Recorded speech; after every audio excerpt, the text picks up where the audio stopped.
Demonte colony. చెన్నైలో ఈ పేరు వినగానే చాలా మంది ఇప్పటికీ భయపడతారు. చెన్నైలోని ఆల్వార్పేట్ ప్రాంతంలో ఉన్న ఈ కాలనీకి చాలా భయంకర చరిత్ర ఉంది. బ్రిటిష్ కాలంలో జాన్ డెమోంటే అనే ధనవంతుడు అక్కడ భారీ బంగ్లా నిర్మించాడు.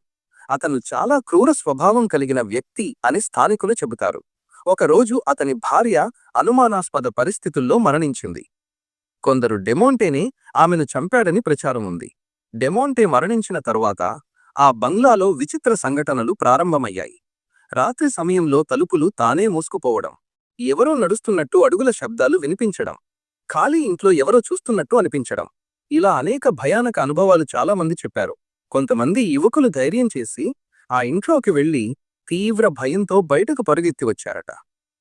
ఇప్పటికీ రాత్రి సమయంలో ఆ కాలనీ దగ్గరకు వెళ్ళడానికి చాలా మంది భయపడుతున్నారు.